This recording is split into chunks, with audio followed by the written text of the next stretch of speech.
the chat for Jerome Powell's final press conference. Our leader, our hero, our saint, Jerome Powell, is doing his last ever press conference. Donald Trump's kicked him out the door. Jerome Powell's coming back for revenge. The final press conference before we have Rick Ryder to be our Fed chair. It's at 2:30. Oh, I'm decent. I'm alright. Okay. I have just got no Trump on this one. Let's see. No Trump. I've got Jerome Powell. Oh, okay. I've got Jerome Powell, not to mention Donald Trump. He's going to get bombarded with questions about Trump. But Jerome Powell's the GOAT. Jerome Powell is single-handedly the GOAT of all GOATs.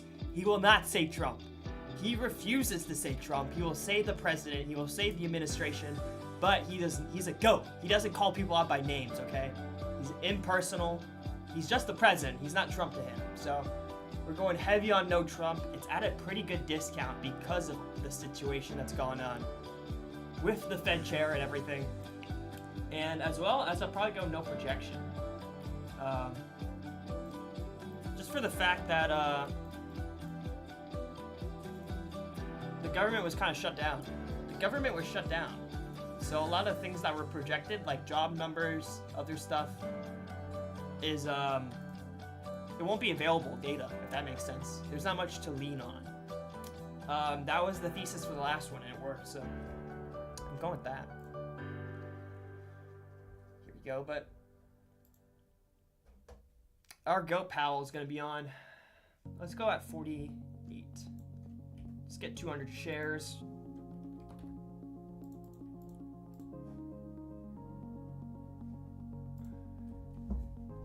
The GOAT Powell. It's his final ever press conference, so he does have a February one. Just this January one, and then he will be replaced. I wonder if Trump is truthing about it. Trump gonna be truthing about this Powell conference, then and after. He's truthing about the Melania film. Alright, we're in on no projection. Should we go I'm gonna go a little bit deeper on no Trump. Just add another 100 shares. I think at 81 cents, this is pretty free. We'll go 100 shares, 81 cents. Should I bring it up to 1,000? No shares of Trump? I thought this thing was starting at 2. It starts at 2:30, so I'm a little bit there. Trump said it's too late. Here we go. Here's about Powell. Let's see this. Trump says it's too late to halt Ballroom Project. Calls group behind lawsuit obstructionist. Maybe it is about Powell. The too late quote makes me think it is about Powell.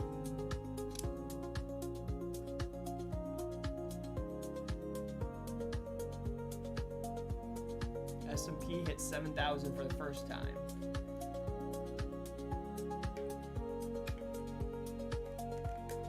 Wow. Someone is eating through these Trump knows. I just got filled. I was like 1,000 in line. There you go. See, there's 3,000 shares at 81 cents. I'll put another 100 on it. I just want to see like my place in line for Trump now. 2891. It was getting eaten though.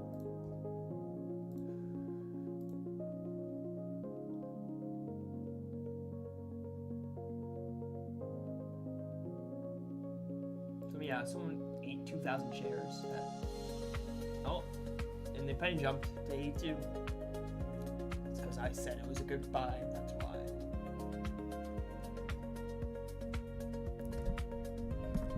A massive armada is heading to Iran. It is moving quickly with great power, enthusiasm, and purpose. It is a larger fleet headed by the great aircraft carrier Abraham Lincoln than that sent to Venezuela. That is interesting. There's so many different ways that you can say Lincoln. I was thinking for like the State of the Union. Mention state. Lincoln is one of the words. It was really high. Really high? As you see, I have Marco there. I might. It's a pretty good buy. Where's Lincoln? 52% on the State of the Union.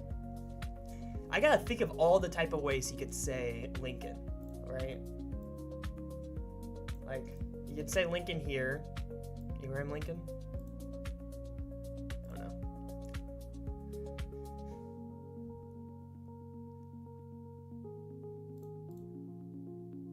Do you have a Trump Truth Social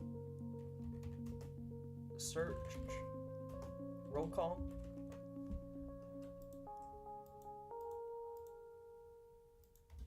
Lincoln. Abraham Lincoln.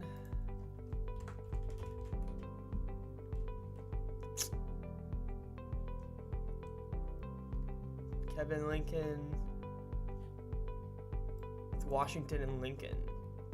Lincoln Memorial. Refurbished Lincoln bathroom. Okay. They renovated the Lincoln bathroom. Can we see the before and afters?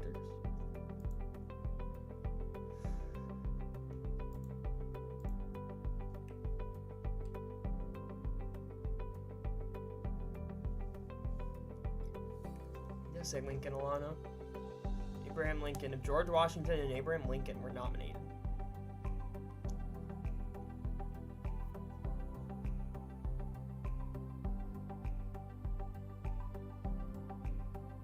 I've done more for a black population than anyone other than perhaps Abraham Lincoln.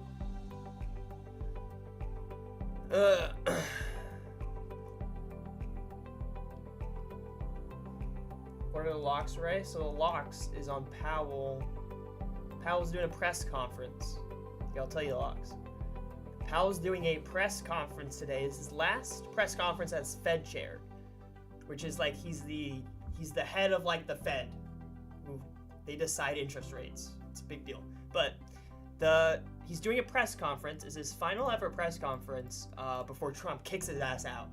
Meanwhile, Trump is the guy who nominated him back in 2017, 2016, years ago. But now they're feuding. I've got no Trump because Powell never says Trump. He just never does. He's gonna get it's quite cheap because people know he's gonna get bombarded with Trump questions because the whole situation with Trump wanting him out as Fed chair, calling him too late Powell, saying he never cuts interest rates. He's going to nominate a replacement next week. So there's a lot of drama between him and Trump. Trump is going to be suing Powell for his building, the Fed chair building, and Donald Trump is accusing Powell essentially of fraud, essentially saying you spent way too much money. So they're gonna ask a fuck ton of questions about Trump. They're gonna bombard him with Trump questions. Powell's the GOAT. Powell is the GOAT, bro. He will not say Trump. Dude, the only time he's ever said Trump, it was a slip. He purposely doesn't say Trump. I think today he's going to be prepared mentally and physically to not say Trump because he knows those questions are coming. This drama's been going on for a month. He knows these questions are going to come where they're going to ask him, how do you feel about Trump suing you? They're going to try to get him to say it in every single way. I just think he's going to be prepared for this one. He's not going to say it. So that'd be my lock. I'm also no projection because of the shutdown that happened a month, 2 months ago. That a lot of the job reports and other miscellaneous items that he brings up when he talks about projections, they're just not available. Because during the shutdown, a lot of the job reports just didn't come out. So we're going no projection there. And then I really don't know otherwise from Fed, but those are my two locks. I would say the Trump is a lock. I wouldn't say the projection is a lock. I'd say projection is, this is EV. This is a good bet, but the Trump one's a lock.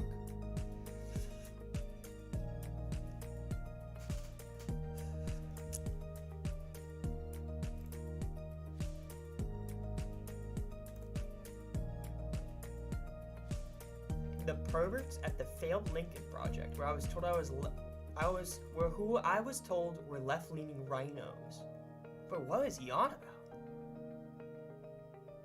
Him truthing through Biden's presidency? That was crazy.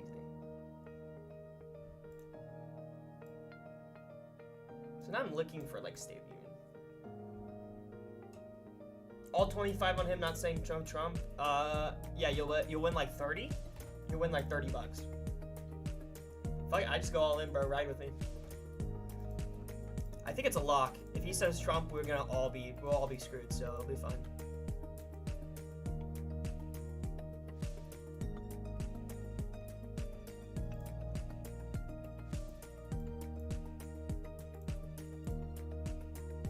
So I've got $637 to win 800 on no Trump right now. I win 160 bucks. It's like 160 bucks for this bet.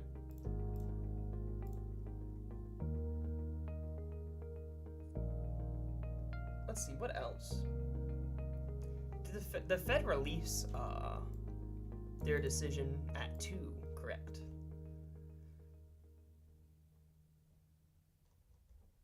Fed interest rate decision.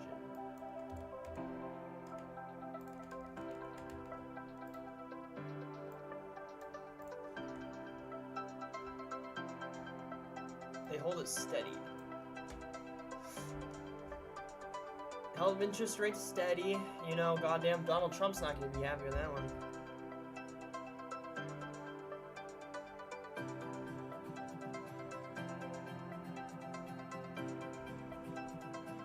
Intense interest today, since it's the first time he'll speak after his extraordinary rebuke of the Trump administration.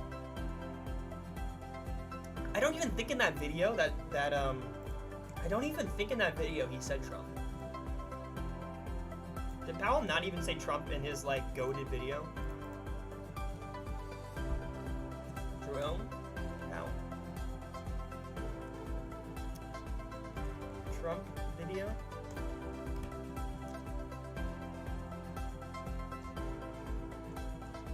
Let's see if we can find the video where he responds to Trump.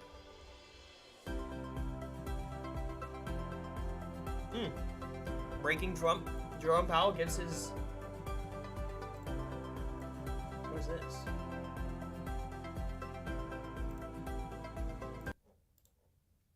Fuck your fucking options. Oh my god. Fuck your fucking zero DTE calls. Oh my god. Fuck the economy. Fuck inflation. Fuck your soft landing. Oh no. I am sick of this shit. Fuck Wall Street. Fuck you all.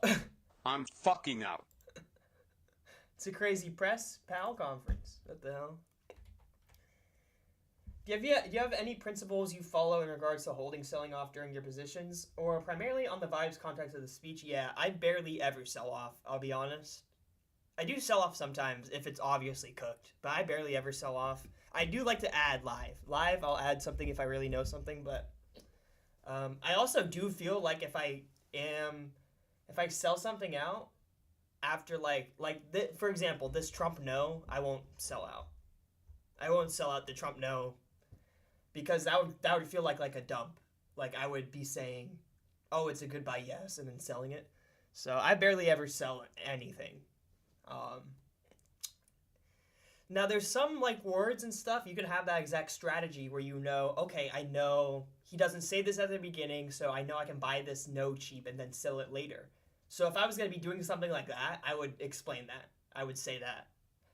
I would say, like, oh, I don't think he's going to say projection in the beginning, so I'm going to sell it when it gets later on in the Q&A or whatever. But went to 42 cents, so it's going back up. I want to find the exact... Can we get the exact... Here we go. On Friday, the Department This is Jerome Powell's response to Trump, bro. Good evening. On Friday, the Department of Justice served the Federal Reserve with grand jury subpoenas, threatening a criminal indictment related to my testimony before the Senate Banking Committee last June. That testimony concerned, in part, a multi-year project to renovate historic Federal Reserve office buildings. I have deep respect for the rule of law and for accountability in our democracy. No one, certainly not the chair of the Federal Reserve, is above the law. But this unprecedented action should be seen in the broader context of the administration's threats and ongoing pressure. This new threat is not about my testimony last June or about the renovation of the Federal Reserve buildings. It is not about Congress's oversight role. The Fed, through testimony and other public disclosures, made every effort to keep Congress informed about the renovation project. Those are pretexts.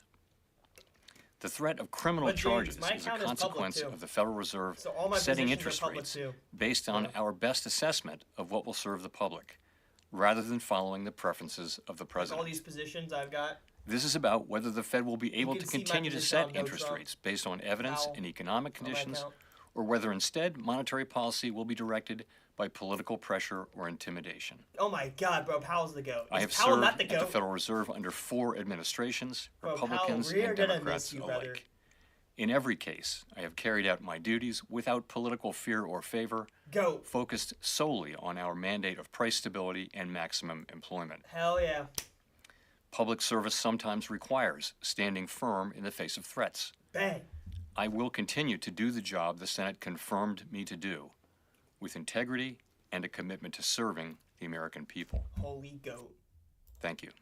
Holy GOAT, Powell, bro. First of all, aura. Infinite aura spill. I got goosebumps right now. But it was literally Powell literally responded to Trump's lawsuit right there without saying his name. So I'm expecting more of the same. I mean, to have a direct call-out video and not even to say Trump's name. You sound Discord? I will look at it. Nick. Try not to dox. I will not dox. Okay.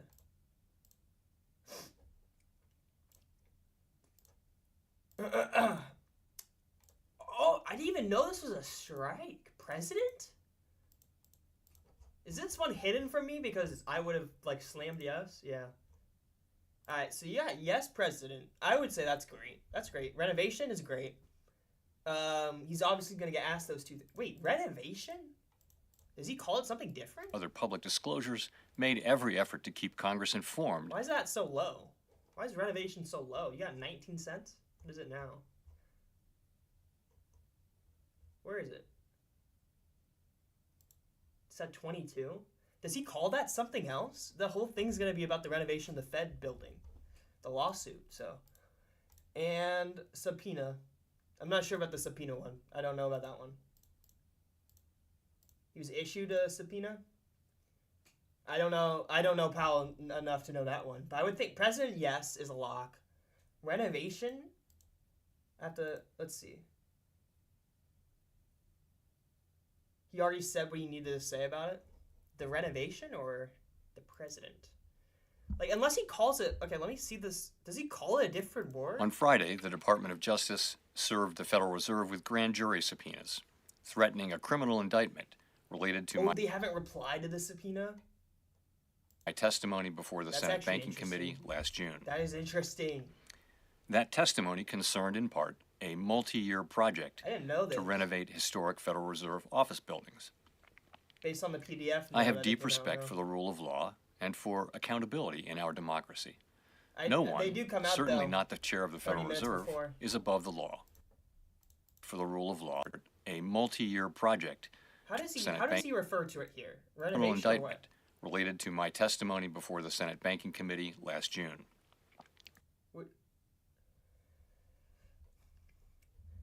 I should look at the PDF though, BitBop. That testimony concerned in part a multi-year project to renovate historic Federal Reserve office buildings. I have deep respect for the rule of law and for accountability in our democracy. No one, certainly not the chair of the Federal Reserve, is above the law. I'll be doing whatever, but this unprecedented action should be seen in the broader context. I don't know Powell good enough to play live, probably. Of the administration's threats and ongoing pressure. This new threat is not about my testimony last June. I kind of like renovation, but he can't just say renovate, and he could as well say, yeah. but I like this flyer. I'm not even gonna lie. I feel like it's also kind of a hedge on my Trump no, a little bit, just a little bit of a hedge on Trump no. So, I'm gonna buy this yes renovation. All right with that. I just can't believe it was that cheap. I was like, surely that's like a 40 cent strike renovation. Maybe it's a 40-cent strike if it's renovation. It's a double strike, but I don't think it's that crazy. That's not that's not quantitative eating. It's not a QE. Should we look at the PDF? I think we should. There you go.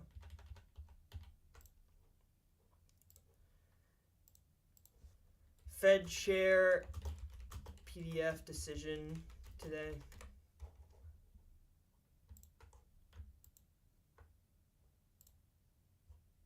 FOMC statement. Let's see. Anything crazy on the PDF? We got any dot plot mentions or economic activity has been expanding at a solid pace. Job gains have remained low. Unemployment rate has shown some signs of stabilization. Inflation remains somewhat elevated. Maximum employment inflation rate of 2%. Yeah. Support the goals. Target range for the federal funds rate at 3.5 to 3 3/4%. In considering the extent and timing of additional adjustments to the target range for the federal funds rate, the committee will carefully assess incoming data. Blah, blah, blah. 2% inflation. Just can't wait for that one in the Trump rallies. DMs on X, on Twitter. Look at it. The subpoena might be interesting. I'm gonna have to look at that.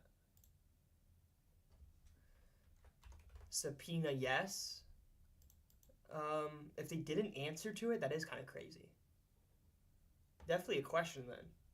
Like, yo.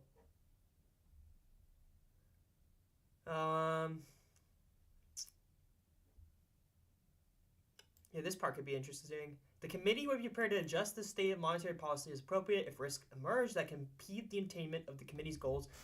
The committee's assessments will take into account a wide range of information, including readings on labor market conditions, inflation pressures, inflation expectations, and financial and international developments. I don't see a DM. Unless you're in requests. A towel? Oh, okay. I'll accept your DM. I'll respond to it later. I just don't look at requests, I guess. I gotta look at message requests on X. Sorry about that. I'll look at it after. I accepted it though into the DM. The subpoenas would be crazy. That might be a good buy then.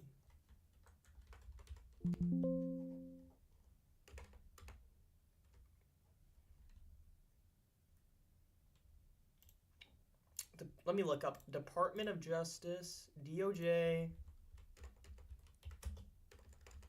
subpoenas on X, possibly.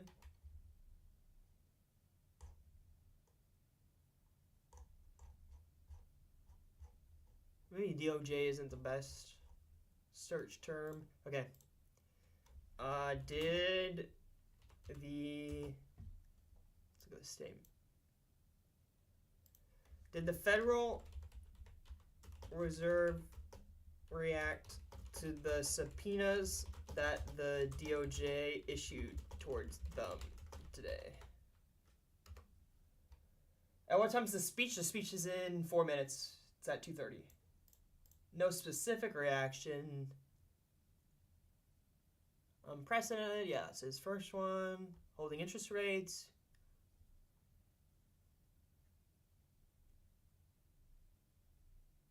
Yeah, the Fed has not yet complied with the grand jury subpoenas. Still ongoing without resolution. I feel like subpoena yes might be interesting. Subpoena yes? What is subpoena at? 30? Ooh, bid wall for no.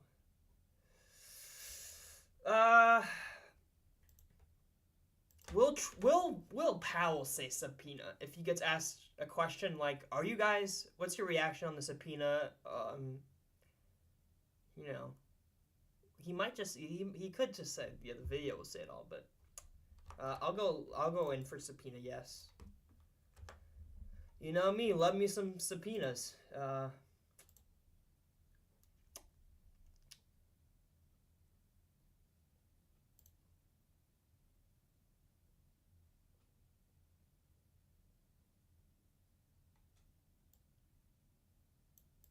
Matter's still ongoing though. Might be decent. Let's see.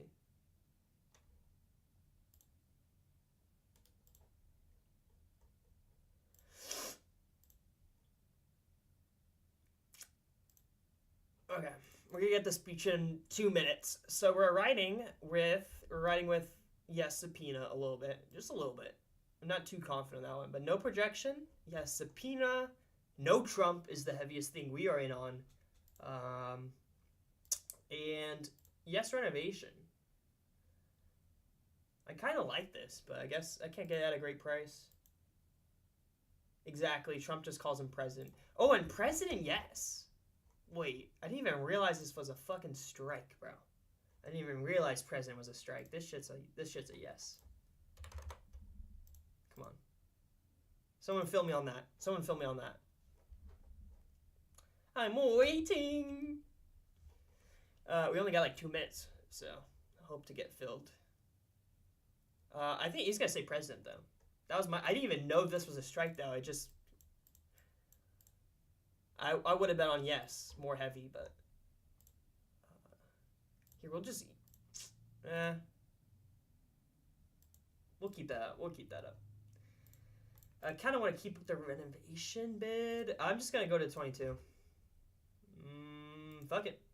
All right, we're in on renovation. We're in on renovation. On yes, I would like to do yes, president. Yeah, I'm gonna take like 100 of this. I just can't bear to wait. It's about to happen. I gotta poop. I do have to poop, and when a man has to poop, you just take her bid. You can't even use limit orders. You just gotta take her bid. It's the poop slipping out. Talking out of me, bro. All right, we're going no pre. Did he say projection in the PDF? That'd be a bad sign. Nope. Okay. All right, we're gonna watch Powell here soon. Oh, doxed. Absolutely, just doxed myself. It's okay. Let's go. Come on, Powell.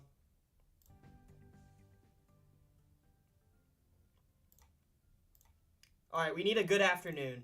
We do need a good afternoon.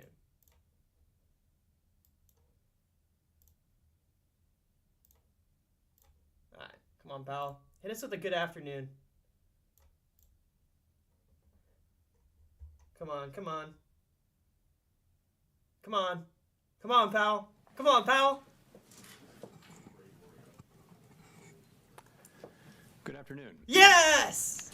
My colleagues nothing can bring him down. Focused on achieving our nothing can bring Powell down, baby.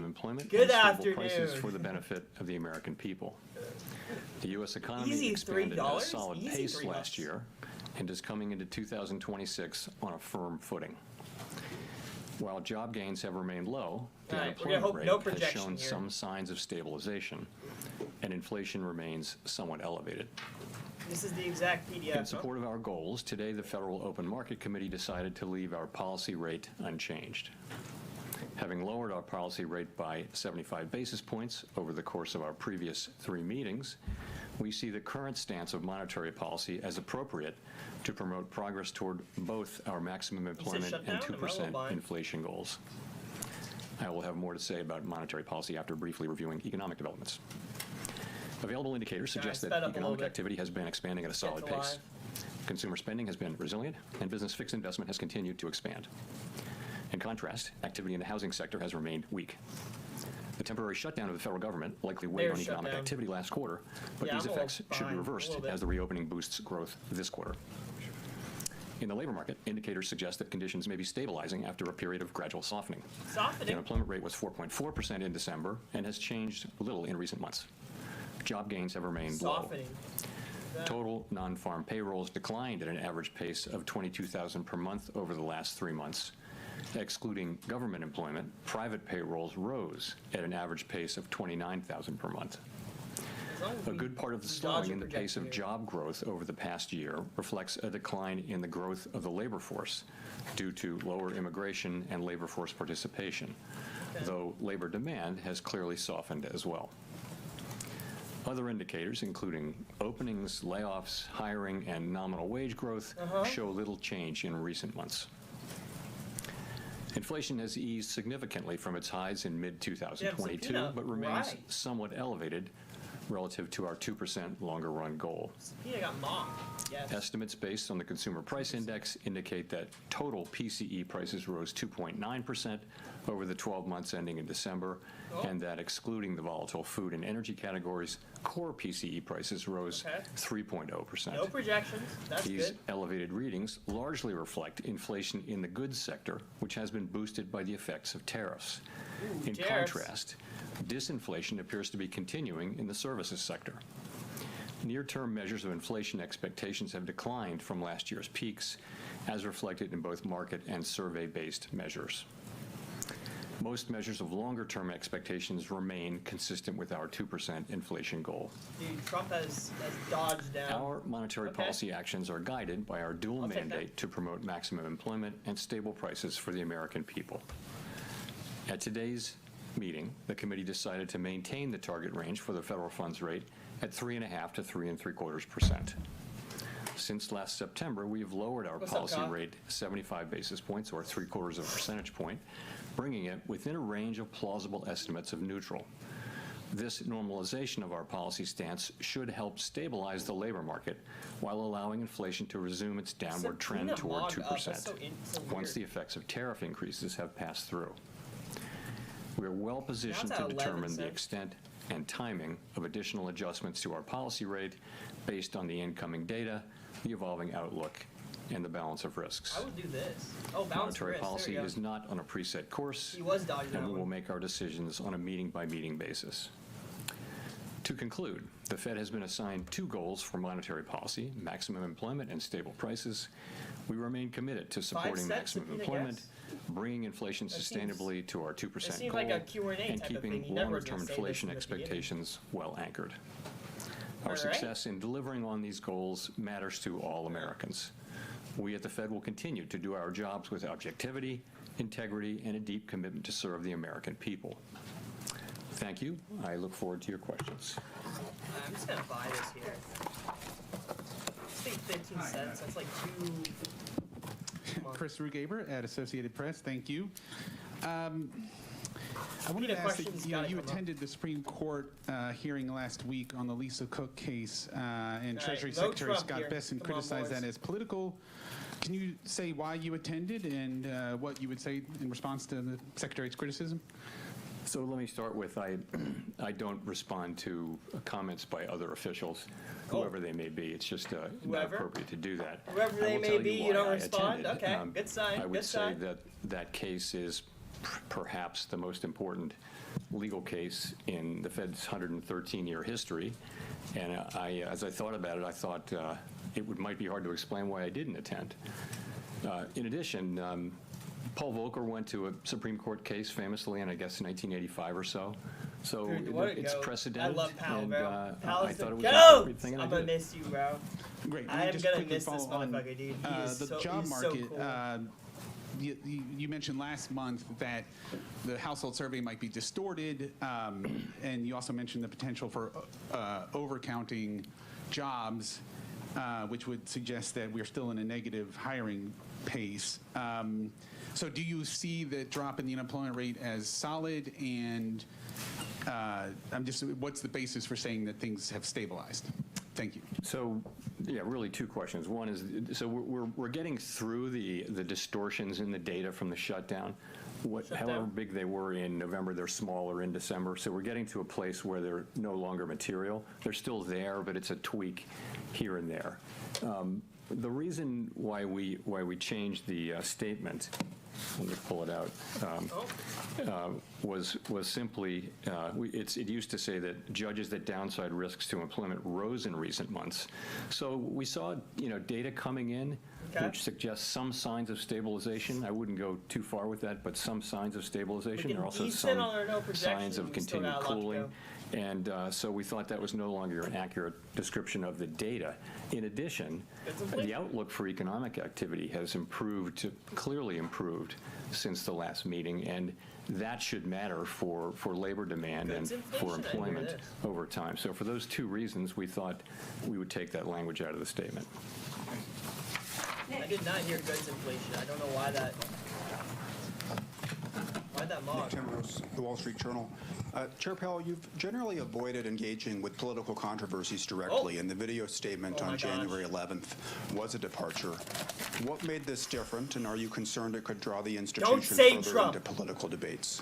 So today I'm simply going to refer you to the statement that I made on January 11. I'm not going to expand on it or repeat it. So that's the GOAT! This is really about the press conference and the economy and what we did today, and some ancillary areas, but I'm not going to be getting into that. Can you say whether the Fed has responded to the subpoenas? I have nothing for you on that today. Oh, no subpoena talk. Okay, that's fine. All right, now is a point where my Bloomberg Radio TV. Have you made a decision on whether you would remain as a governor of the Federal Reserve? And if so, would you tell us what it is? And that would if have been not, a good when might we anticipate a decision? No, and I really, once again, have nothing for you on that today. That either. See, now it's like, I'm selling out the subpoena Why would you want to leave it all under the circumstances? Again. He didn't say president, did he? I don't want to get into this. Not something I'm. There's a time and place for these questions, but not something I'm going to be getting into today. Yes. Thank you. Yes, Powell. Yes. Claire Jones, Financial Times. Thanks a lot for taking my questions. He was never going to say it, bro. That's the GOAT. Bro, look at his aura. He's got the goals laughing. He's the GOAT. Quite big movements in the dollar over recent days. Oh my God. What do you think is driving the U.S. currency lower? And have you been at all concerned just by the extent of the volatility we've seen this week? Thank you. So, Claire, as you probably know, we don't comment on the dollar. Really, the administration, especially the Treasury Department, has the job of oversight over the currency and exchange rates and all that. We don't comment on that. It's not our role. That's crazy. So I have nothing for you. But, what's your view on the market movements? What do you think behind them? Is it asset managers diversifying? Is it? Yeah, I just don't. We don't talk about the dollar. We don't talk about what moves it around. It's just not appropriate for us to do so. Really, the Treasury Department has that. It's their role, their bailiwick, and we stay off it. We do monetary policy and some other things, but we don't comment on the dollar. Sorry. Neil. Hi, Chair Powell. Neil Irwin with Axios. Obviously, no SEP in this meeting, but in light of the slight firming up of the language around growth in the labor market in the statement, should we assume that the timeline for any further rate cuts is pushed back compared to what people might have thought in December? Well, first of all, if you look at the incoming data since the last meeting, clear improvement in the outlook for growth. The data have come in, and sentiment, the Beige Book, everything comes in suggesting that this year starts off on a solid footing for growth. Inflation performed about as expected, and as I mentioned, some of the labor market data came in suggesting we're evidence of stabilization. So it's overall a stronger forecast, really, if that's your question. I'm not sure I answered your question. But in terms of timing or pacing of any additional easing? So we haven't made, what we'd say about this was that after this meeting, after the 3 recent rate cuts, we're well positioned to address the risks that we face on both sides of our dual mandate, and we'll continue to make our decisions meeting by meeting based on the incoming data, the implications for and the outlook and the balance of risks. Haven't made any decisions about future meetings, but the economy is growing at a solid pace. The unemployment rate has been broadly stable. and inflation remains somewhat elevated. So we'll be looking to our goal variables and letting the data light the way for us. All these low terms. Steve Leisman, CNBC, and sticking with questions you might answer, thank you. You had previously, I believe, described the current policy rate being at the higher end of neutral. And if you look at the longer run, the S&P and the longer run rate, 16 of 19 officials are actually below there on their long run. Is the Fed still in a process of bringing it down towards a middle range of neutral? And what would it take to get there? So the count I did was that 4 of the 19 were at or above that. Maybe I missed by 1, but I thought it was 4. And if you look at the dealer survey, it was 10 out of 58 were at or above. So you're right. It's the higher end of the range. What we say is it's within the range of plausible estimates. This is the higher end of that range. But so for some people they think it's neutral. I think, and many of my colleagues think, it's hard to look at the incoming data and say that policy's significantly restrictive at this time. It may be sort of loosely neutral, or it may be somewhat restrictive. You know, it's in the eye of the beholder, and of course no one knows with any precision. So is that, you had a follow-up? I get what you're saying, but some officials have described the Fed being in a mode of bringing it down eventually over time. Are you still in that mode, or is this a place to hang out? Yeah, no, I would say if you look at the S&P from December, most people had additional normalization. But at the same time, we've done a lot of the process of normalizing. A good piece of it is done with 75 basis points, and before that, 100. It's 175 basis points we've cut since we began cutting in September of 2024. So you've moved now to, Fed funds is running just a little below 3.65%. So you've moved a good way, and we think we're well positioned here to watch how the economy performs, look at the data. We're not making decisions about future meetings, but we do think we're well positioned after those 3 cuts to let the data speak to us. Okay. Amira. Thank you, Chair Powell. Mara Mokway from Bloomberg News. To what extent did the committee discuss the possibility of cutting at this meeting or in March? And how are you all thinking about the conditions that would merit another rate cut? Is there broad agreement on the committee about what it would take? So there was broad support on the committee for holding today. Broad, I would say, including among non-voters. So that's where that was. Of course, some people did want to cut and dissented, but committee pretty broadly for holding today. Doesn't count. We're not trying to articulate a test for when to next cut or whether to cut at the next meeting. What we're saying is we're well positioned as we make decisions meeting by meeting, looking at the incoming data, evolving outlook, and all that. I bought the no dissent. And we're in a position where we still have some tension between employment and inflation, but it's less than it was. I think that the upside risks to inflation and the downside risks have probably both diminished a bit. So, we'll be looking at that. It's about how you weigh the risks to the 2 goals and how big those, and quantify them. And so there are different views on the committee, and, we'll find our way forward as the data evolve. Can I buy that? I don't know if he dodged it or what. Thank you, Mr. Chairman. Edward Lawrence from Fox Business. Has the effects of tariffs already moved through the economy on prices? A lot of it has. So that doesn't count. It's a grammatical inflection. There are many different estimates, and they're all highly uncertain. But most of the overrun in goods prices is from tariffs. And that's actually good news, because if it weren't from tariffs, it might mean it's from demand, and that's a harder problem to solve. We do think tariffs are likely to move through and be a one-time price increase. So most of the overshoot, if you were to take that out, inflation, core PCE inflation is running just a bit above 2%, ex the effects of tariffs on goods. And the other good news is, if you look away from goods and look at services, you do see ongoing disinflation in all the categories of services. So that's a healthy development. So that's what's going on. The expectation is that we will see the effects of of tariffs flowing through goods prices, peaking, and then starting to come down, assuming there are no new major tariff increases that are begun. And that's what we expect to see over the course of this year. If we see that, if we see that, that would be something that tells us that we can loosen policy. Also, if we see something that suggests that the labor market is not stabilizing, that in fact the downside risks reemerge or the data just get worse, we'd have to look at both of those. We have a two-sided mandate. If I could, if President Trump does pick a new Fed chairman before May, what does that look like? How would you work with that person, and what does that transition period look like? I don't have anything for you on that. That will depend on Congress's actions and things I can't speculate on. Okay. No Trump. Reuters, thank you for taking my questions.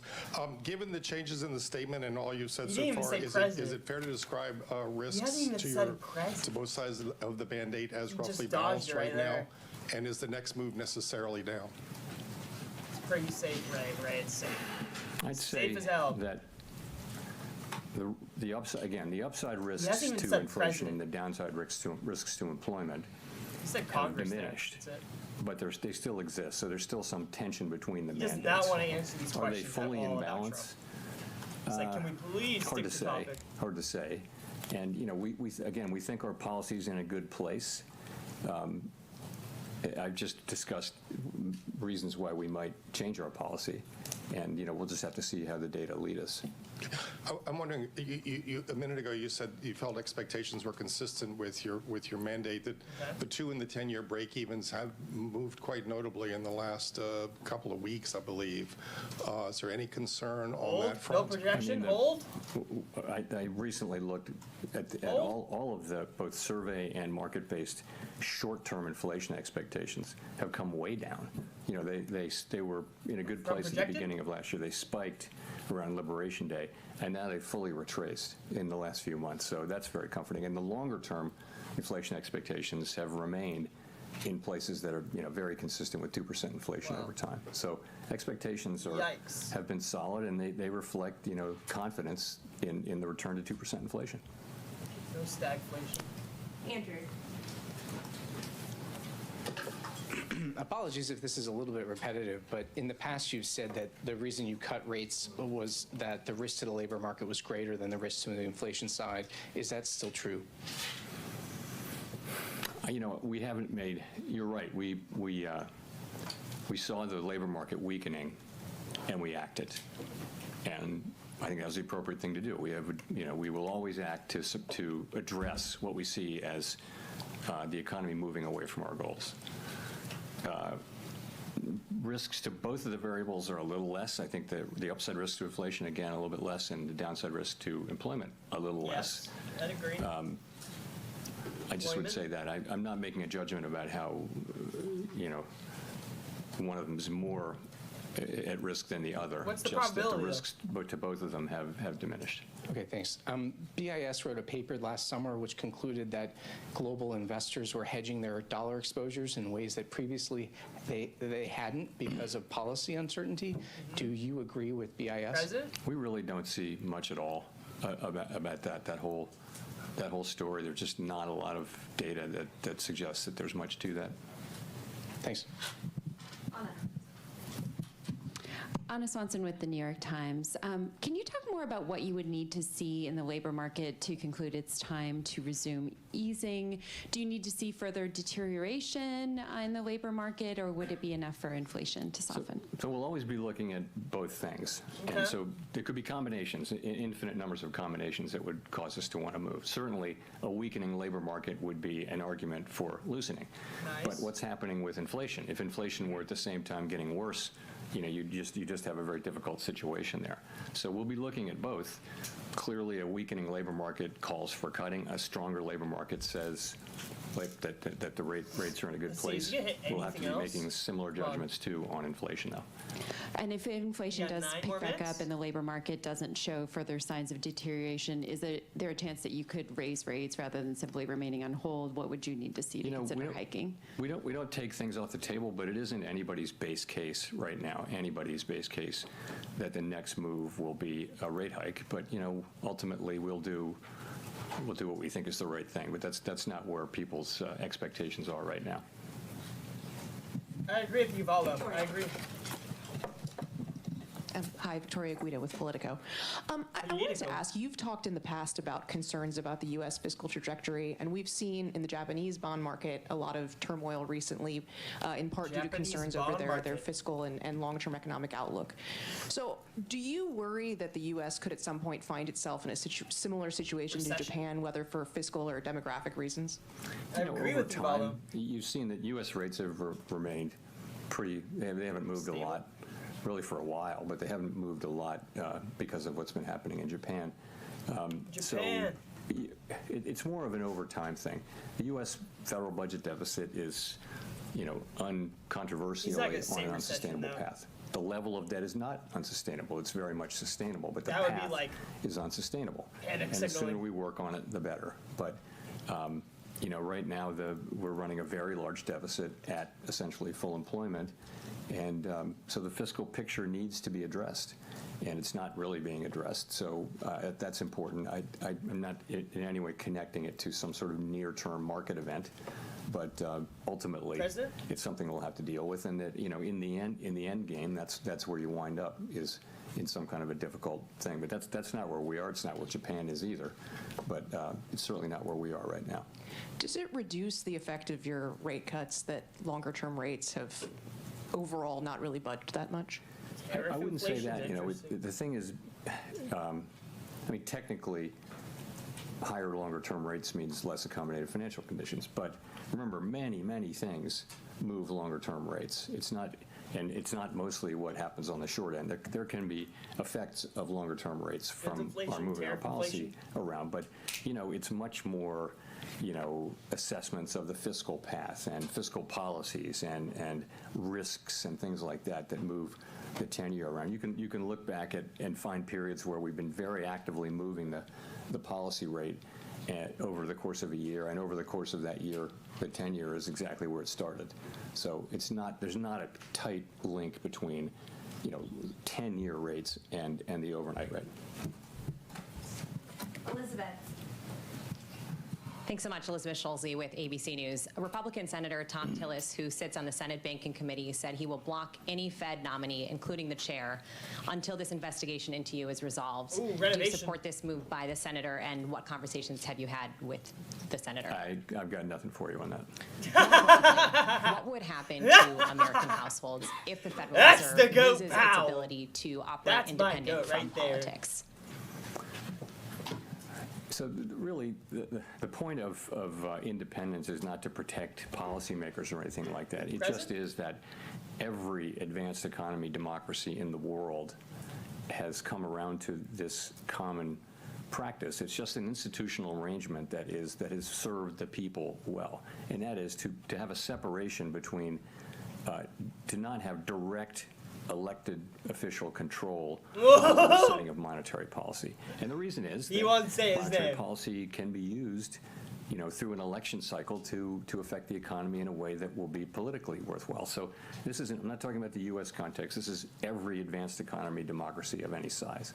So it's a good practice. It's pretty much everywhere among countries that look at all like the United States. That's the go. And I think if you lose that, first of all, it would be hard to restore the credibility of the institution if people lose their faith that we're making decisions, only on the basis of our assessment of what's best for everyone, for the wide public, rather than trying to benefit one group or another. One group? If you lose that, it's going to be hard to retain it, and we haven't lost it. I don't believe we will. I certainly hope we won't.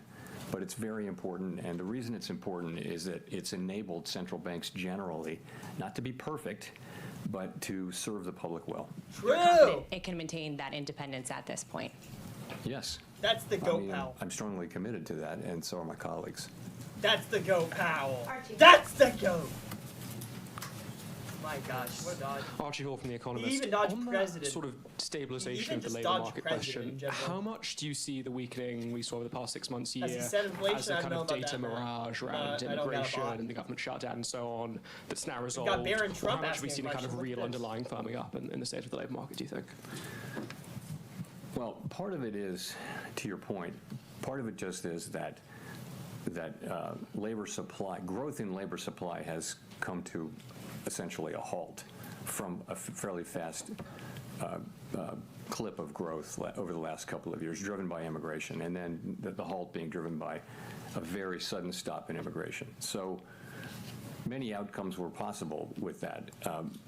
You know, supply came way down. It turns out that demand for labor also came down a very similar amount, maybe just a little bit more, which is why the unemployment rate has gone up. So I don't know whether that's a coincidence or not, but that's what's happened with that part. But if you look at other things, like, for example, just to pick a couple, the Conference Board's measure of job availability that came out, I don't know, was it yesterday or today? But, you know, it shows, it's a survey showing that workers feel like job availability it's a very low reading. Just one reading, but it's an indication of softening. People, part-time for economic reasons, which is a category within the broader U6 category measure, has moved up significantly. So there are lots of, and I could go on and on, there are lots of little places that suggest that the labor market has softened. But you're right, part of payroll job softening is that both the supply and demand for labor has come down. Growth in those two have come down. So that makes it a difficult time to read the labor market.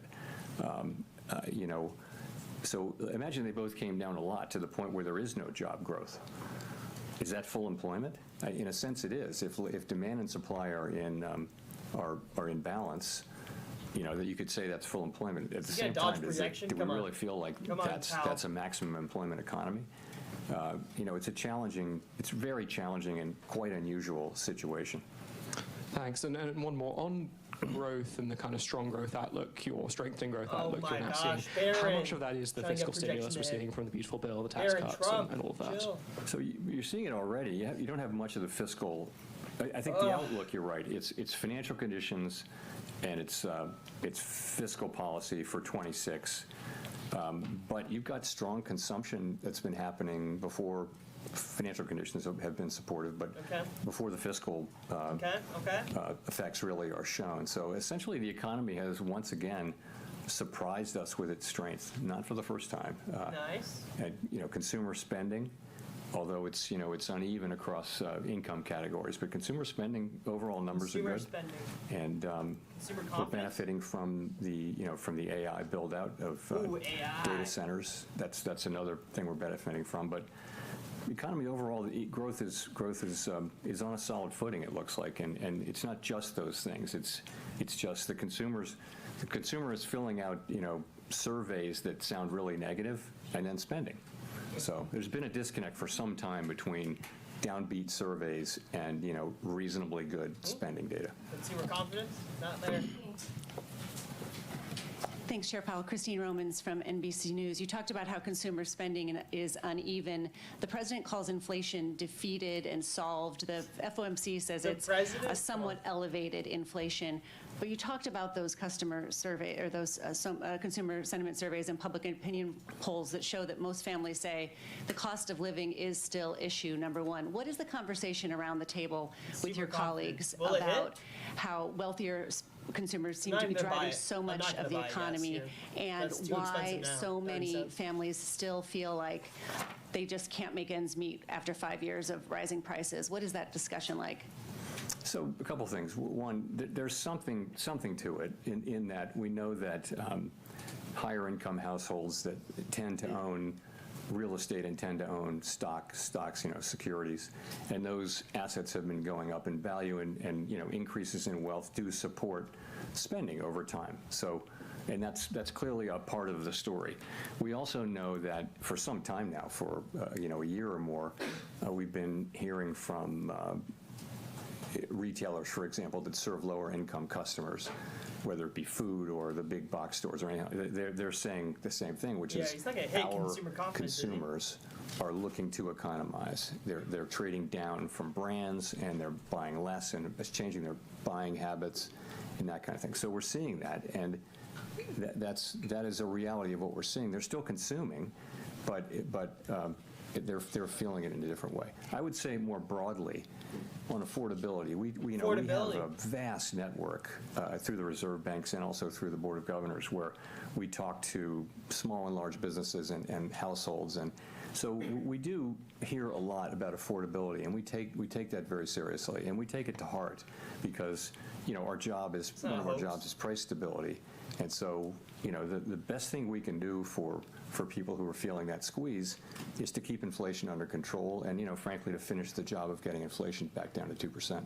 You mentioned the AI build-out as being a positive for the economic growth this year. I wonder, as you look at the weakest year last year for job creation of a non-recession year since like 2003, are you concerned about AI maybe supplanting more entry-level work and entry-level jobs, and how does that play into what you're watching about the labor market? Okay. So everyone, of course, is watching AI and the deployment and, trying to understand exactly what's happening. And there's a wide range of possibilities. It's hard to say. And, of course, anyone who uses it is amazed at what it can accomplish, right? So every technological wave will eliminate some jobs and create other jobs. And it's always been the case. If you look back, wave after wave after wave, there will be some disruption, but ultimately technology increases productivity, which is the basis for rising wages. And it may not all happen immediately, but over time, it's what enables incomes to rise over time is rising productivity. So and we always ask, well, this is going to be different, is it going to be different? And we don't know. And we may, in any case, see in the short term jobs that are being eliminated by the capabilities of AI. We may see that. We just don't know what the overall effect is going to be. So how to think about it in macroeconomic terms, it's very hard. We can look at the aggregate data. We can analyze, for example, there is some connection, it appears, between the low hiring rate for recent college grads and AI, but it's not the main or only driver. You hear large companies, though, many of them saying that they either won't be hiring for some time, or that they're hiring less, or that they're laying people off, and they tend to refer to AI when they do that. So we're all watching and learning, and it could certainly have pretty significant effects on the economy, the workforce, and our society. We don't really have the tools to address the concerns that may arise, but we have a lot of people who focus on analyzing it and try to understand what the macroeconomic implications are, which is our job.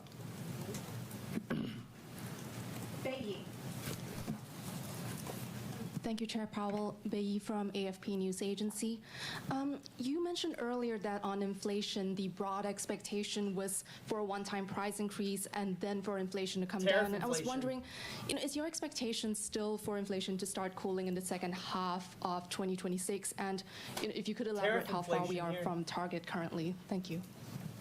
So how far we are from target is, as I mentioned in my opening remarks, we had 3.0% core PCE inflation over the 12 months ending in December, and that's pretty much what we had the year before. So on net, no progress, but the story behind that is modestly positive in that most of the overshoot was in goods prices, which we think is related to tariffs, and ultimately we think those will not result in inflation as opposed to a one-time price increase.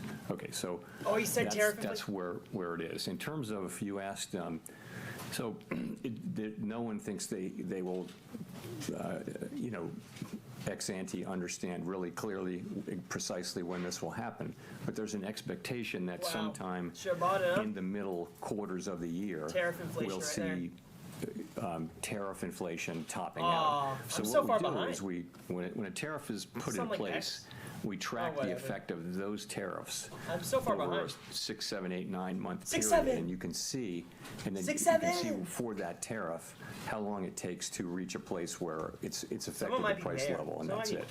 So we're getting better at that, and our estimate is that it'll be sometime in the middle of the year, but I wouldn't look for great precision in that. But, we'll be able to see whether things are moving in that direction. I think, we will be able to see.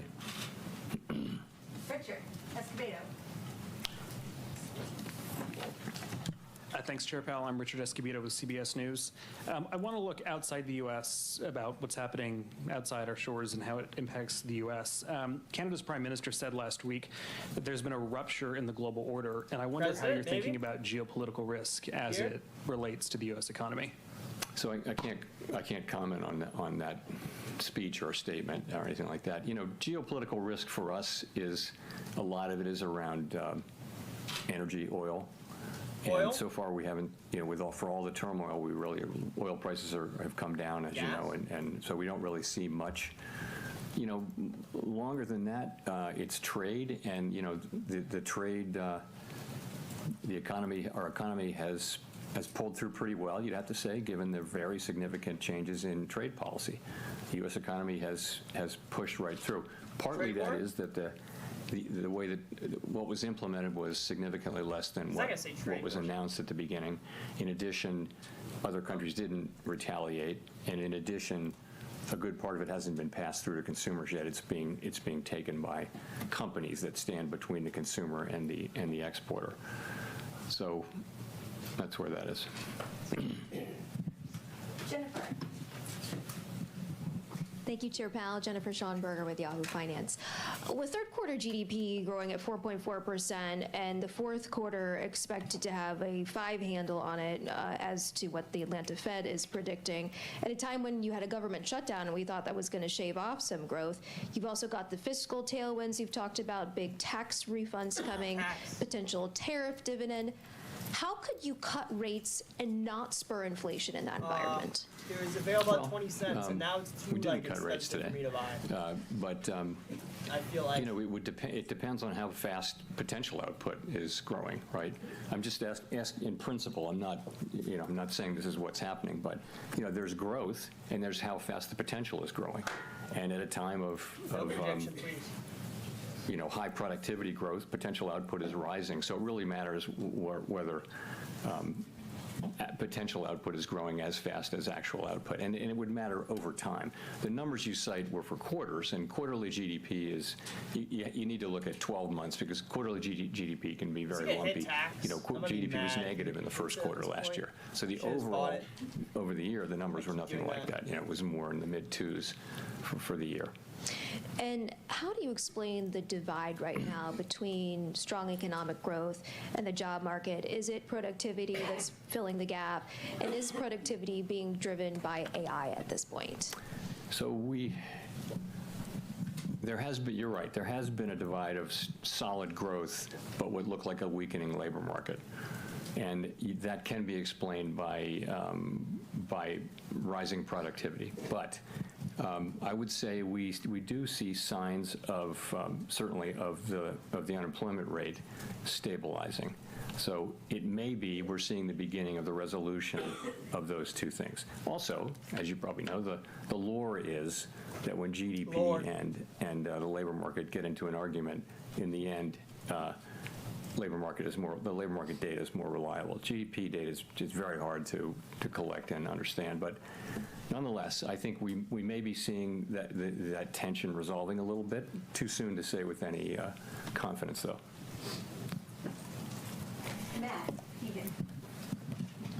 Matt Egan with CNN. Chair Powell, after today, you have 2 meetings left as Fed chair. You've obviously experienced a lot during your time as Fed chair, served under multiple presidents. I'm wondering what advice you have for whoever your successor might be. President? Honestly, I'd say a couple of things. One is you know, stay out of elected politics. Don't get pulled into elected politics. Don't do it. And that's another thing. Well, another is that, you know, our window into democratic accountability is Congress. And it's not a passive burden for us to go to Congress and talk to people. It's an affirmative, regular obligation. If you want democratic legitimacy, you earn it by your interactions with our elected overseers. And so it's something you need to work hard at, and I have worked hard at it. So, and the last thing is, you know, it's easy to criticize government institutions so many ways. I will tell whoever it is, you're about to meet the most qualified group of people you not only have ever worked with, you will ever work with. And when you meet Fed staff, and not everybody's perfect, but there isn't a better cadre of professionals more dedicated to the public well-being than work at the Fed. Bang. Thanks for that answer. If I may follow up, as I'm sure you've noticed, gold and silver prices have experienced historic gains of late. And I'm wondering how much attention, if any, you pay to those moves and what message you may take from these significant price increases we've seen for precious metals. Don't take much message macroeconomically. The argument can be made that we're losing credibility or something. It's simply not the case. If you look at where inflation expectations are, our credibility is right where it needs to be. So we look at those things. We don't get spun up over particular asset price changes, although we do monitor them, of course. He's not gonna say gold. There you go. Nicole, for the last question. Last question. Hi, Nicole Goodkind-Barron's. Some prominent critics have charged that the Fed's economic models are somewhat backward-looking, but should be more forward-looking, incorporating things like productivity increases from AI. How do you incorporate current and future developments into your analysis and decision-making, and do you have an answer to those critics? Possibly pandemic. Yeah, so talking about looking back. By and large, those criticisms, as somebody on the inside, they just don't make sense, and I'll tell you why. No. Every FOMC participant writes down a forecast every quarter, right? The summary of economic projections. Oh my God! At the end. The economy. Last question. And the other thing is, what an economic model can do is it can grind up all the data for the last number of years, 50 years, let's say. Bloody question. And Oh my God! You said pandemic too. Identify what are the relationships between variables A, B, C, D, and all that kind of thing. And it can tell you if you change. I'm so fucking stupid! Why didn't I buy it? That's just the way it was at 2 cents! However, the structure of the macroeconomy is constantly changing. For example, we hadn't had a pandemic in 100 years. It wasn't in the model.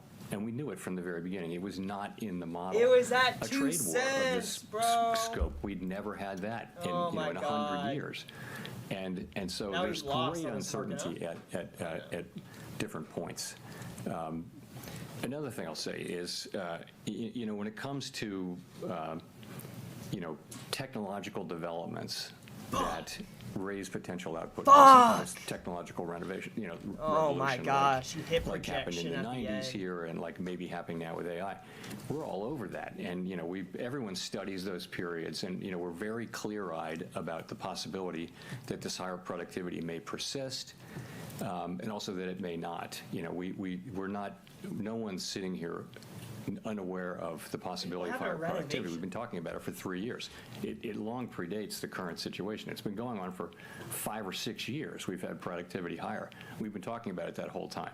So it's very much on our minds, and we are well aware that higher productivity means higher potential output. And it changes the way you think about potentially inflation, growth, labor market, and all those things. That's all in our models. I mean, if it's just a question of using better models, bring them on. Where are they? We'll take them. But I think, we certainly are in contact with anybody who does economic modeling. And we're always looking to do better at that. But that's how I think about that. And just a quick follow-up. We've been talking a lot about tariffs and passing through, and we've been talking a lot about them for the past few months. The trade landscape is still in a constant state of flux. Announcements, threats, negotiations, they're all frequently changing. So I'm wondering how you actually track these, what data or channels are most critical to follow this in real time. Trade? Yeah, the impact of tariffs and how they're changing.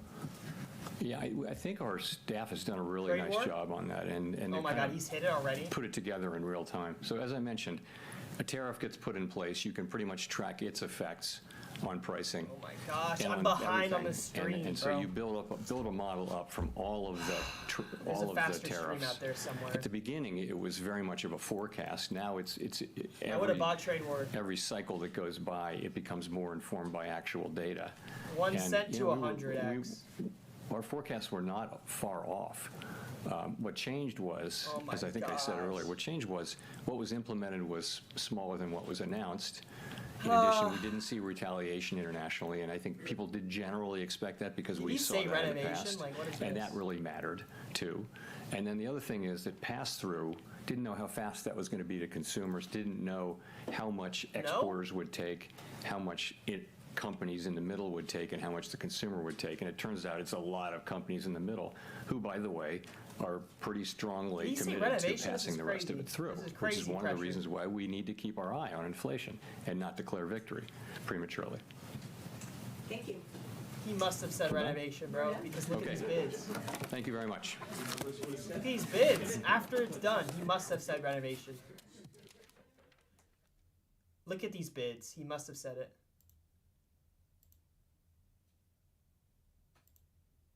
These bids are crazy. Did he say renovation? He must have said it just at the end or something. Well, we lost on the market. I mean, I guess it depends on renovation. If renovation was said, we won. But our no Trump held. No Trump was an easy lock. Easy, easy, easy lock. No Trump. And he didn't even say president. I had yes, president. He didn't even say president. 5K no Trump. GG's, brother. GG's. Easy, easy, like 20% right there. I think it was at like 81 cent. He didn't even say president, bro, which is a bit surprising. He hit the buzzer beater projection at the end. Fuck. We almost did that one. And renovation must have been said. It must have been said. Look at this price. You know, longer than that, it's trade.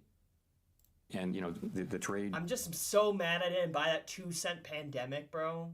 There was 2-cent pandemics right in front of me. I didn't buy it.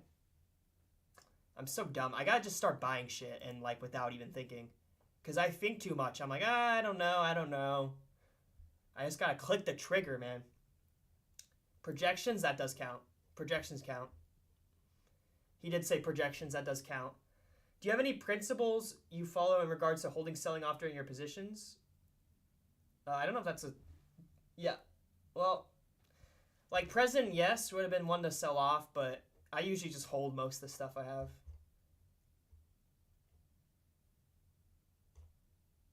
Yeah, renovation is weird. What is it? GDP is, you need to look at 12 months because quarterly GDP can be very lumpy. You know, GDP was negative in the first quarter last year. So the overall, over the year, the numbers were nothing like that. You know, it was more in the mid-2s for the year. And how do you explain the divide right now between strong economic growth and the job market? Is it productivity that's filling the gap? And is productivity being driven by AI at this point? So there has been, you're right, there has been a divide of solid growth, but what looked like a weakening labor market. And that can be explained by rising productivity. But I would say we do see signs of, certainly, of the unemployment rate stabilizing. Is what I'm so hearing? it may be we're seeing the beginning of the resolution of those two things. I'd say also, I would hold that. I think, well, I would hold yes, if you have yes. Is that when GDP and like labor this market, type of price movement is basically like saying yes, he did say it.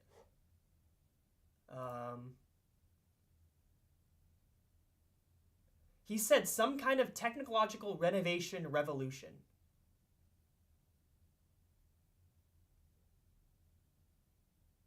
Wait, is there a transcript of this so I can find it?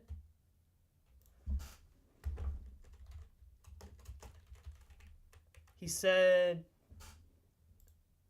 oh my gosh, this guy got 2-cent renovation, yes.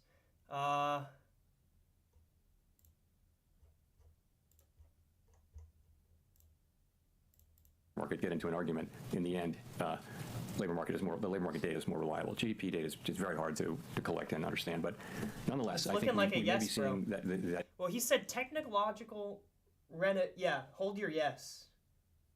It looks like he said it. I'm gonna try to find the clip. Where is it? Where's the clip? Yo, someone's.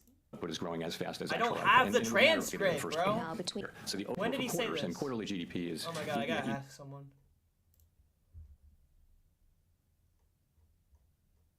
Where's like...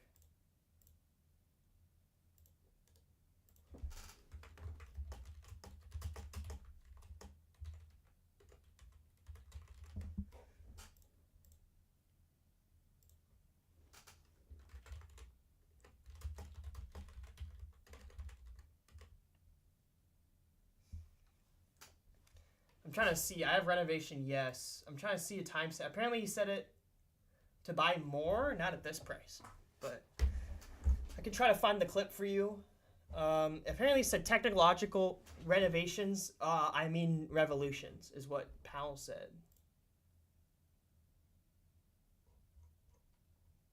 You know, technological developments that raise potential output, some kind of technological renovation, you know, revolution. Oh my god. Okay, here's the clip. Here's the clip, bro. FOMC here on renovation. You know, technological developments that raise potential output, some kind of technological renovation, you know, revolution, like renovation, you know, like revolution. So he didn't even mean to say renovation, and he meant to say revolution.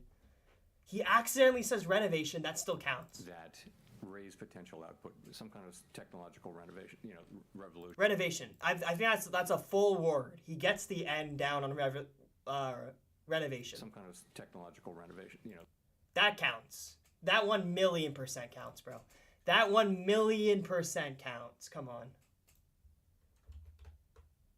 I think this renovation's a yes, then. He accidentally said technological renovation, I mean revolution. That 1,000,000% counts.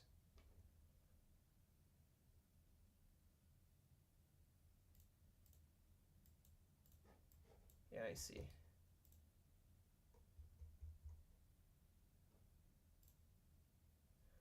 I think that counts for renovation. Well, we won on the market then. Because that little renovation slip. That little renovation slip just won us $100. Let's go. Okay. So we won on the market because the renovation hit. I mean, I'll buy more here. Where's renovation? Oh, it's paused? Did it get paused? Oh, PSG are winning. That's good for my bags. That's good for my bags. Come on, PSG. Did this market get... Oh, the pause. It got paused. Okay. Well, you can't even trade on it anymore. They paused it, yeah. Well, Atai, if you have yes, renovation, I think you're clear, bro. You're clear. I can bring up the clip again if you want. I just don't have, like... I didn't have the way to check it. I didn't hear it real time either, so... Yeah, it was like 30 cents. I saw there's like, when you see 5,000 bids at 20 cents after something's over, you kind of have to think, okay, something happened, you know? But here's the clip one more time.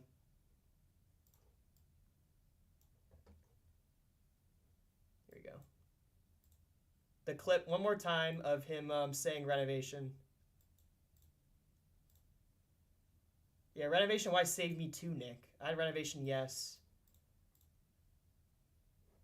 You know, technological developments that raise potential output, some kind of technological renovation, you know, revolution.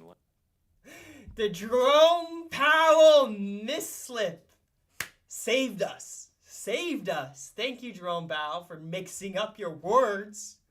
Let's go. He meant to say revolution, and he said renovation. And he filled our yeses. Thank you, pal. Thank you, pal, for fucking up. Wow. Let's go. All right. So literally, Jerome, yeah, maybe, right? It's a Freudian slip. It's a Freudian slip because he was thinking about the Fed building renovation the whole time. He's like, oh, I can't talk about it. I'm not going to talk about it. I'm not going to talk about it. I'm not going to talk about it. And then he was like, oh, a technological renovation. I mean Trump. Fuck. That would have cooked my bags, but... just because this little slip up, we won in the market, actually.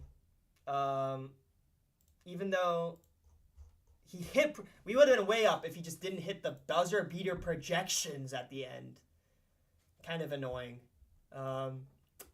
But renovation pause at 85 cents. This is going yes. This is going yes. He said renovation there. Congrats to whoever farmed, because that was a fucking crazy farm. I can pull up the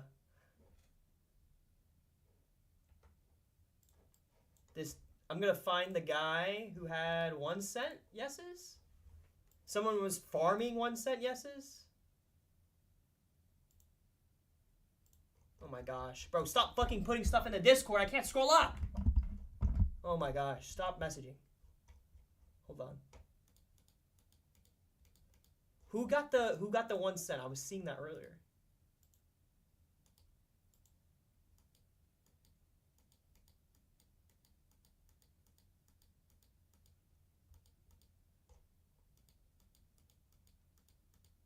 Come on, bro. Oh my god, 1 million people put their screenshots, dude. I'm just trying to find the one. Here we go, 1 cent guy. Bro, renovation. Here we go. This is a guy in the Discord. I won't say his name just in case, but bro absolutely farmed off that renovation clip. Oh my god, $100? No, like $200 to win 11 grand because he caught the renovation slip. Look at that, bro. That's... You gotta give it to him. I'm not gonna say who it is, just in case they don't want me to. But that's a cook. That's an absolute cook and a half. And that's just having little, like, ears out, you know? Being able to hear things some people can't. So, unbelievable cook there, my friend. Unbelievable cook there, my friend. But thank you to our GOAT Powell. We made a little bit of money. What should you bet on? You're down terrible? I don't know. Something you know you have an edge in. There's other venture markets and stuff, but it's not that hard to get an edge on anything. Like, if you really want, you can just research Melania Trump and figure out what she's going to say in her Fox News interview. But I would only bet on something you think you have an edge in. There's no point of just, you know, pressing buttons and keep going and like, oh, it'll eventually work out. You got to build up an edge. You got to at least have a little couple of data points, some theses of why some things are going to hit, some things aren't. That's how you make some money on this website. You don't just like click the buttons. I only know because I was a button clicker. I was a dirty button clicker for about 6-7 months on my app first. I would just go on the app and I'd be like, yeah, that looks right. I'll buy yes. I don't think so. She doesn't say Donald. I'll buy no. You know? Like, I have no idea. But if I looked at Melania transcripts, possibly, I see, oh, she always calls him president. He always calls him president. You know, this is a Fox News interview. There's only going to be 10 minutes long. She only normally calls him president. It's going to be a 10-minute long interview. I rate my value to no at 90. So then I go at no, and I'm like, okay, no here. My valuation's 90 cents. I can get at 67, and I would, like, buy that there. Like, that's how you get, like, a sustained edge on venture markets, these type of things, right? For example, I did just click the button there, but just giving an example of, like, all you gotta do is, like, you know, look, you know, click a market that you find interesting, that you find you might be able to get an edge in, and do some research, create some theses, and make some money. I mean, like, my thesis today was Jerome Powell was not going to say Trump no matter what. And it was correct. You saw the way he answered the questions. He was like, I'm not going to answer it. So, and your thesis is not always going to be correct. But if you can size up correctly and have more correct theses than not, you will make money trading. So that's my advice to you, Nevelek. Nevelek, he said he's new to this, asking what you should bet on. I would say just bet on something you think you can get an edge in. Dude, the mention market I'm building legit would have caught it. Oh, like you're building a bot? Yeah. A bunch of people had the bots. Definitely, you know, there's a very good chance that the person that caught it has a bot as well. But if you properly, like, look at my reaction, I'm just worried about, like, him not saying projection. So I'm not even like in tune. I'm not too in tune with that, but let's see. Do we have anything else today? We had Trump. We had a Mamdani. We had Powell. Powell, by the way, I'll just say we made $53 on the Powell tonight. So that's a dub. We would have made like $200 if he didn't hit projection. This fucking guy. But we will take it. We'll take Powell. The GOAT. The absolute GOAT. Jerome Powell. Signal to you, brother. What a GOAT. What an absolute GOAT. Oh, we got Meta earnings. We got Microsoft earnings. Tesla earnings. I'd say for any of these you think you can get a edge in, you should play. Now, I try to play like everything I can. But I don't think it's that hard to get edges and things. It just takes a couple of hours, if anything. I sent you how it looks like on my DMs. I'm going to add a feature for when they say a certain word, something will start ringing. Yeah, a bunch of people have that type of software. You can easily build it yourself just through vibe coding, and if you know anything about computer software, it's not that hard of a bot to build. I know I have a lot of friends that have a transcript bot that run at the same time and that ping them when they hear a word. I'm not very tech savvy with computer science, so I bet I could vibe code that. I just don't really care enough at this point. I'm trying to do it manually, but as well as my computer science class in high school, I might have frauded all of my projects. So, and that was before AI. That was before there was Claude and Cursor, all these AIs that will help you vibe code a software for you. I sucked at computer science, so I didn't know Hello World, you know. But with Claude and Cursor now, you can build any tool that you want that can help with mention markets, including a transcript bot. It would be EV for me to have a transcript bot on the side, but I just got too much shit to worry about, I think, at this point, if I'm streaming. But it's a very, very useful tool. My friend and I can build something crazy in like a week. We're both software engineers. We're just trying to figure out if there's a demand. Oh, yeah, there's a demand. There's definitely a demand. Mention markets is growing, and there's a demand for these type of bots. The only thing I'll say is, like, they are very easy to make, if that makes sense. So I don't know about selling one. Like, if you're trying to sell it as a product, it'd have to be very good, because I know a lot of people would just like to prefer to use their own, if that makes sense. Like, they just know they can vibe code one that's better, or that is one that's personally suited for them, so they wouldn't use like a standardized one. But I think a lot of people that aren't into mention markets like that don't know how to vibe code, that don't know computer science, would be up to like having that as a software that you could like pay, you could charge people for. Me personally, I don't know if I'd buy it. It'd have to be insane software. But my ideology is a lot of like the experts in mention markets, they either have this tool already, or they think, I don't know, there's no point in me buying one because I wouldn't use it, or I can vibe code something the same thing. But a lot of people who aren't really into mention markets, you know, the more casuals, they would definitely buy that as a software.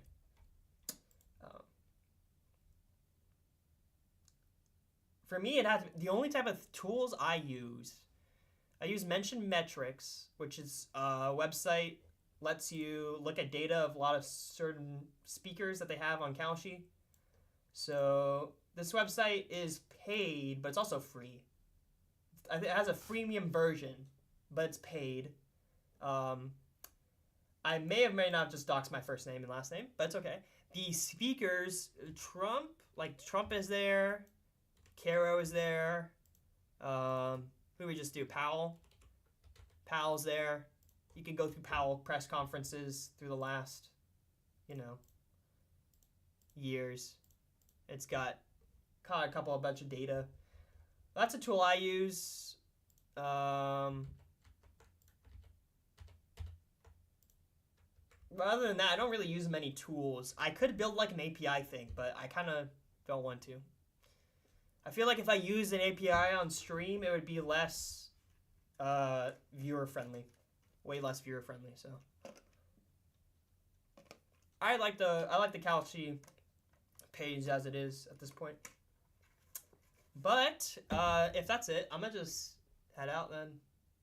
W. Powell made a little $50 from that. He didn't hit Trump.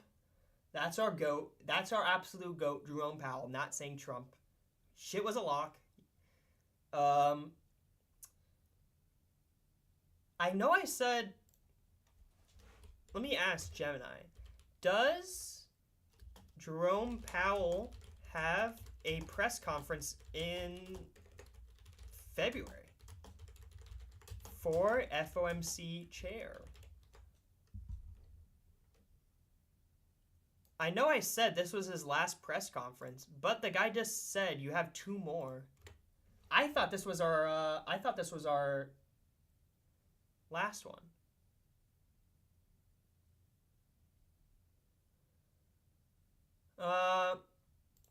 It's not until March? Oh, so he might not do the March one. Okay, we'll see.